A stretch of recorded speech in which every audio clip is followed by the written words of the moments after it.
ٹھیک ہے. اب اس میں یہ تھا کہ اس کے بغیر وہ اگر دی جاتی ہے دیٹ از ناٹ سسٹینیبل، یعنی کہ اس کو اگر سزا دی گئی ہے تو وہ سزا اس قابل نہیں ہے کہ اس سزا کو بحال رکھا جائے.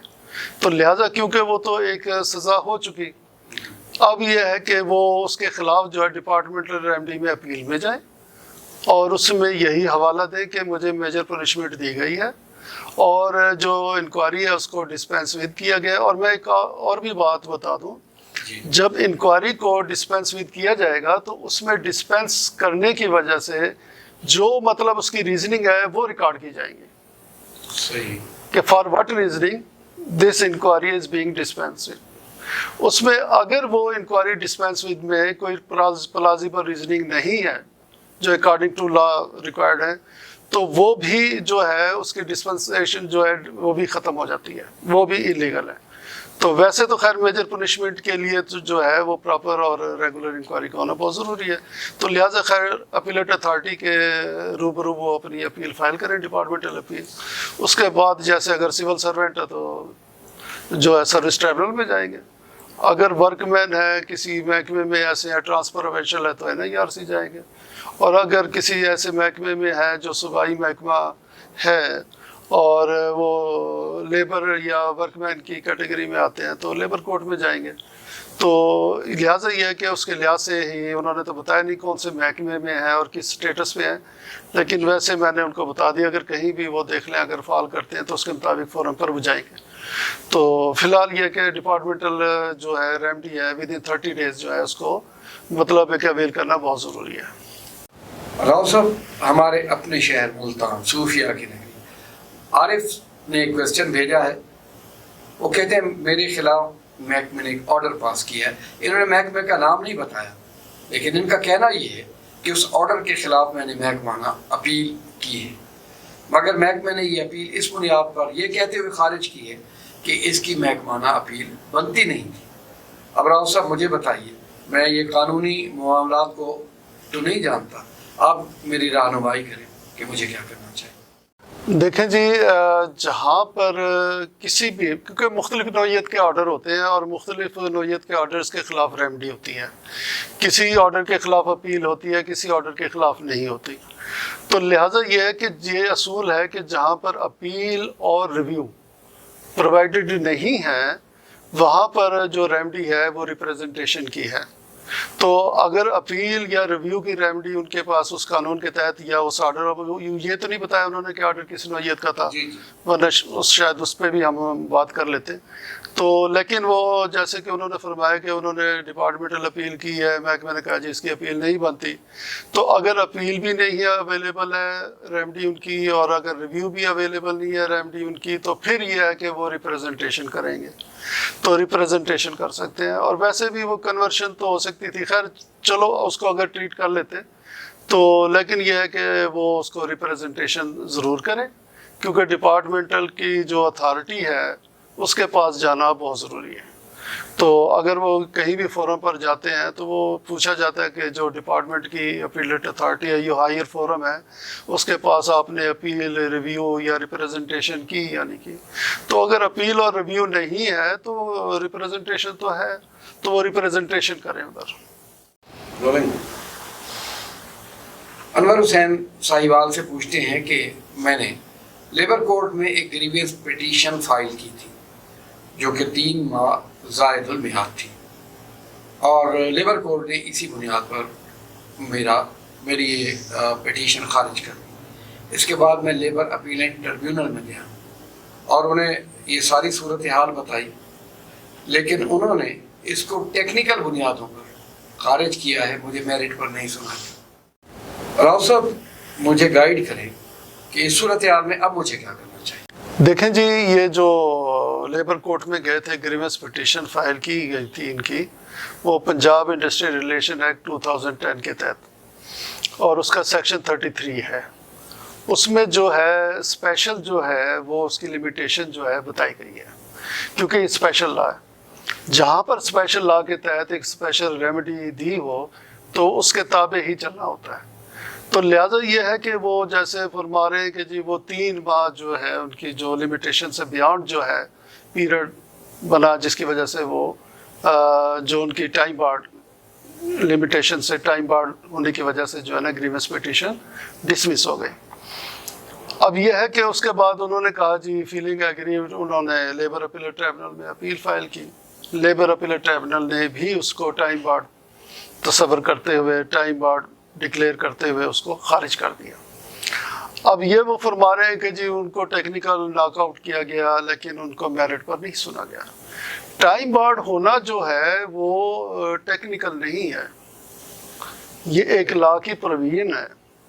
ایک لا نے ایک اسپیسیفک جہاں پر ایک لمیٹیشن مقرر کر دی گئی ہو وہاں ود ان دی ٹائم آنا ہوتا ہے۔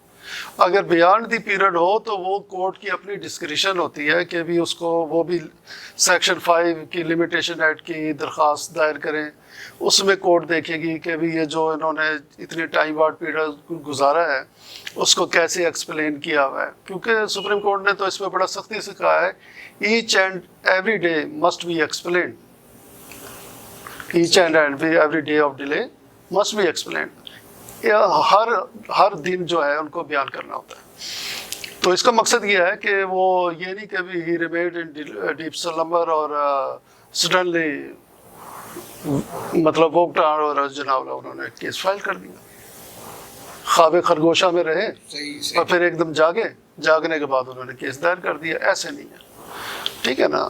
تو اس میں اپنا ویجیلنٹ ہونا بہت ضروری ہے۔ لا ہیلپس ویجیلنٹس ناٹ انڈولینٹس، تو انڈولینٹ کے لیے نہیں ہے، ویجیلنٹ کے لیے لا ہیلپ کر رہے ہیں۔ اس لیے کہا گیا کہ اپنے رائٹ کے لیے فائٹ کے لیے ویجیلنٹ رہنا پڑتا ہے۔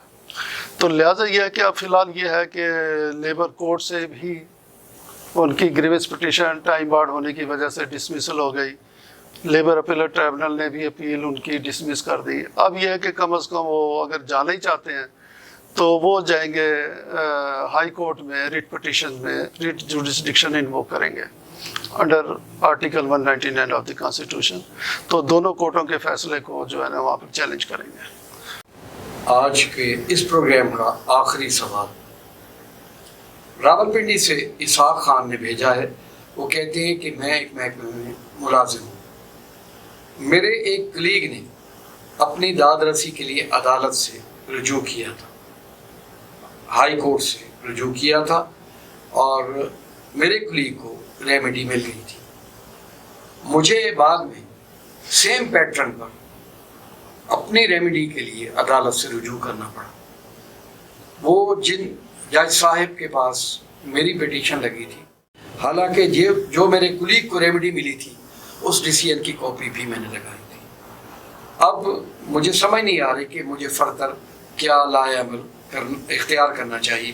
راؤ صاحب کائنڈلی مجھے آپ گائیڈ کریں۔ وہ اصل میں ریلیف کی بات کر رہے ہیں کہ ایک مسئلے پر، ایک میٹر پر وہ گئے ہائی کورٹ میں، جی، ریٹ جوریسڈکشن میں under article 199 of the constitution.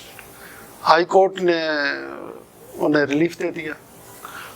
اب اسی سیم میٹر پہ جیسے کہ وہ فرما رہے ہیں کہ ایگریڈ پرسن دوسرے تھے، وہ گئے کچھ دنوں کے بعد اسی ہائی کورٹ میں، لیکن جج صاحب کوئی اور تھے۔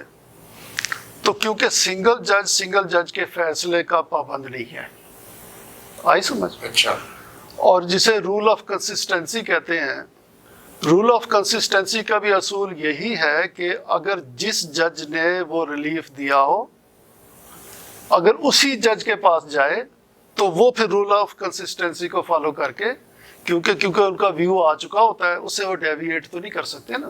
یہ تو نہیں کہ کسی کو کوئی ریلیف دے دیا کسی کو کوئی، تو وہ جب ان کا پہلے والا ریلیف دیا ہوا وہاں آرڈر لگایا جاتا ہے، اس کا حوالہ دیا جاتا ہے، تو وہ جج صاحب دیکھتے ہیں کہ واقعی یہ میں نے سیم آرڈر اور سیم ریلیف دیا ہوا ہے اور سیم میٹر پر، تو وہ پھر اس کو ریلیف کو سیم ایکسٹینڈ کر دیتے ہیں رول آف کنسسٹنسی کے تحت۔ تو لیکن اگر وہی کسی اور جج کے پاس جائے، وہ جج صاحب یہ کہہ سکتے ہیں کہ یہ تو میں نے تو نہیں ریلیف دیا، اور اگر یہ ریلیف دیا ہوا ہے تو میں اس سے مطلب وہ نہیں رکھتا، ایگری نہیں کرتا، تو انہوں نے وہ لمیٹیشن پہ خارج کر دی ان کی ریٹ پٹیشن۔ آئی سمجھ؟ انہوں نے ریلیف نہیں دیا، بعض کا 212 آرٹیکل بارڈ آ جاتا ہے یا کوئی بھی ہے، تو اس وجہ سے انہوں نے ڈسمس کر دی ان کی ریٹ پٹیشن کو نان مینٹینیبل ڈکلیئر کرتے ہوئے. تو لہٰذا یہ ہے کہ وہ اس چیز کا پابند نہیں ہے ایک جج دوسرے جج کے فیصلے کو یا اس کی اوپینین کو مطلب ہے کہ فالو کرے.